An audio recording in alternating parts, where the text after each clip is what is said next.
Hello guys, কি অবস্থা সবার? আশা করি সবাই ভালো আছেন। তো আপনারা ইতিমধ্যে আমাদের কি অনেক কোয়েশ্চেন করেন যে ভাই আসলে জর্জিয়াতে সাবমিশন করার ক্ষেত্রে আমাদের কি কি ডকুমেন্টের প্রয়োজন হয়ে থাকে এবং কি কি ডকুমেন্ট নিয়ে আপনারা বিএফএস এ জমা দিবেন। মোটামুটি আজকে আমাদের ভিডিওতে সম্পূর্ণ এই বিষয়গুলি নিয়ে আলোচনা করব যে আপনারা কি কি ডকুমেন্ট রেডি করে তারপর বিএফএস এ সাবমিট করবেন। তো আশা করি সম্পূর্ণ ভিডিওটি দেখবেন এবং সম্পূর্ণ ভিডিওটি দেখলে আপনারা ডকুমেন্ট রিলেটেড অবশ্যই আর কোনো কোয়েশন থাকবে না। তারপর যদি কোনো কোয়েশন থাকে অবশ্যই কমেন্ট করে জানাবেন অথবা আমাদের হোয়াটসঅ্যাপ গ্রুপে জয়েন হয়ে থাকবেন।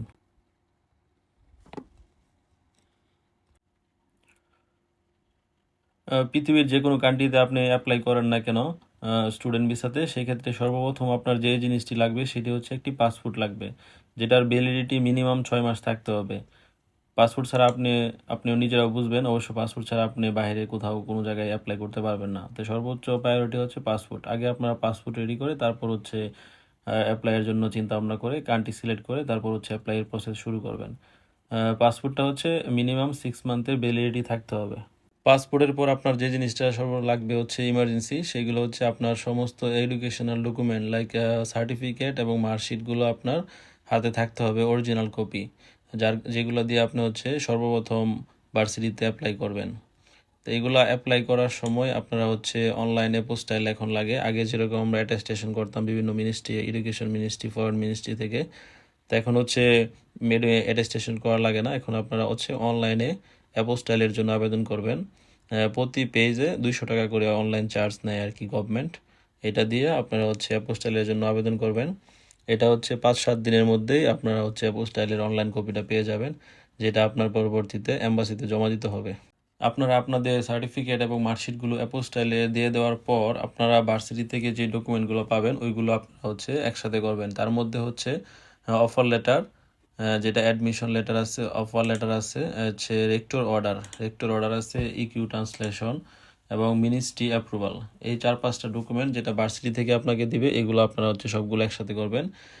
তারপর আপনি যে টিউশন ফি পাঠাইছেন, টিউশন ফি পাঠানোর একটা ট্রান্সমিট কপি ব্যাংক থেকে আপনাকে দিবে, এটা আপনার কাছে রাখতে হবে।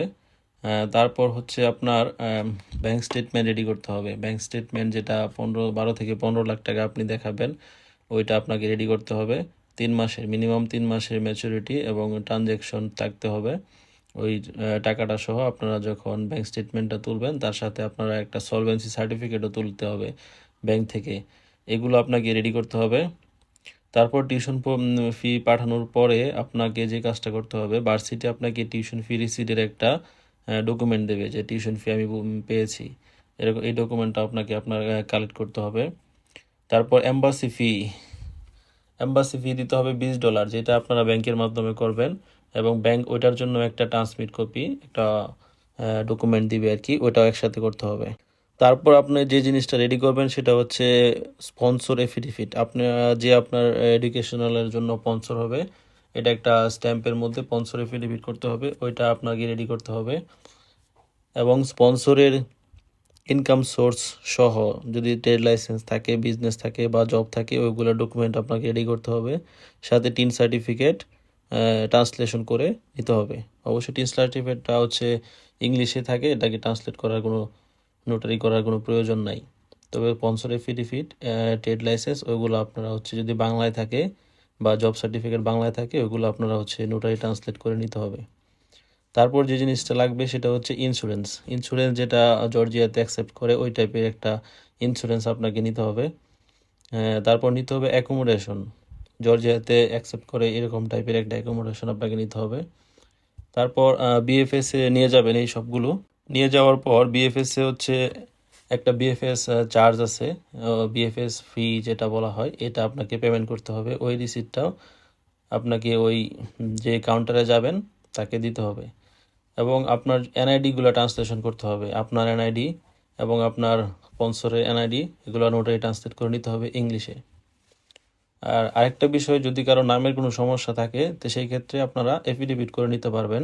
নামের বানানের সমস্যা বা নামের ফার্স্ট পার্ট বা সেকেন্ড পার্ট যদি আপনার কারোর সাথে স্পন্সরের সাথে না মিলে, সেই ক্ষেত্রে আপনারা এটা এফিডেভিট করে নিতে পারবেন। সেম পার্সনের নোটারি পাবলিক ট্রান্সলেশন করে ইংলিশে এটা করে নিতে পারবেন। তারপর এই সবগুলো ডকুমেন্ট যখন আপনি বিএফএস এর কাউন্টারে জমা দিবেন, তারাই হচ্ছে আপনাকে ভিসা অ্যাপ্লিকেশন যে ফর্মটা আছে এটা ওরা নিজেরাই হচ্ছে ফিল আপ করে অনলাইনে সাবমিট করে দিবে। তো আশা করি বুঝতে পারছেন কি কি ডকুমেন্ট আপনার লাগবে, মোটামুটি আপনাদের একটা আইডিয়া এখান থেকে পেয়ে যাবেন। এর বাইরেও যদি আপনাদের আরও কোনো কোয়েশন থাকে আমাদের হোয়াটসঅ্যাপ গ্রুপে আছে, জয়েন করতে পারেন বা এই ভিডিওর নিচে কমেন্ট করতে পারবেন। কমেন্ট করে জানালে আমরা ওটা সঠিক ইনফরমেশন দেওয়ার চেষ্টা করব। তো ধন্যবাদ সবাইকে, দেখা হবে নতুন কোনো ভিডিওতে। সেই পর্যন্ত ভালো থাকুন, সুস্থ থাকুন, আল্লাহ হাফেজ।